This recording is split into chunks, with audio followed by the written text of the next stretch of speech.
Welcome everyone to Pulse Check, the broadcast brought to you by nursing students of Cebu Doctors University. We are your hosts, Caryl and Florence Caballes, and we're thrilled to have you join us as we explore the fascinating world of healthcare, nursing, and everything in between.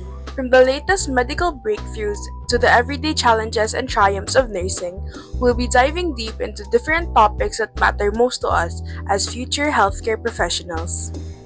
So, whether you're a fellow nursing student, a healthcare enthusiast, or just curious about the field, tune in and join the conversation.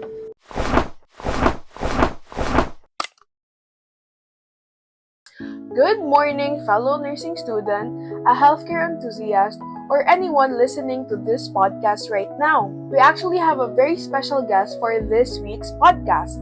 Ooh, do you guys know who it is? Let us welcome Mr. Thor Tacang and Miss Mary Salacut. Hello, Pulse Check. Hello everyone, it's good to be here. It's nice to finally meet you, Mr. Thor and Miss Mary.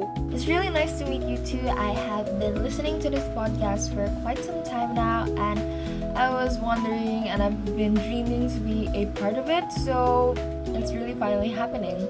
Yeah, I agree. I listen to this podcast usually when I work out. That's really nice to hear. Caryl and I came to this idea of creating the podcast for people who love to listen to us yap about interesting topics with special guests whenever the listener is doing something else. Yes, as a white noise enjoyer, I thought it was a brilliant idea. But anyways, Thor and Mary, I heard about your public opinion on doom scrolling. Could you tell us more about it? Okay, so if you guys don't know what doom scrolling is, well, it's basically spending an excessive amount scrolling online or on social media. It really took off during 2020 with the pandemic, and I know and I experienced that it's still right here. It's really a major thing right here, especially that TikTok is published. Yeah, I find myself scrolling on TikTok, which I thought is for like minutes, but turns out to be hours. Real. Like, I get ready for bed around 10 p.m. and I go on TikTok, scroll, and when I check the time again, it's 12 a.m. Right? Yeah, I absolutely agree.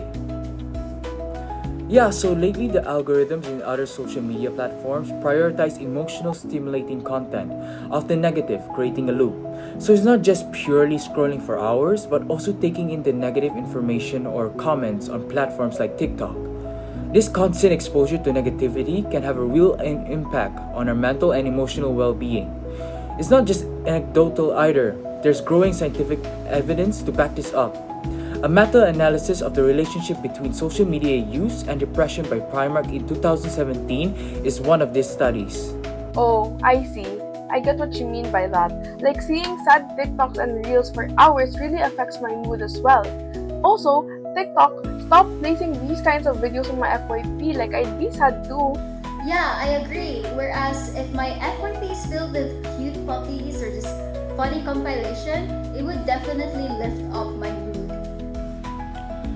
Yeah, so the thing is, I don't think people realize that doom scrolling has been affecting their overall health status.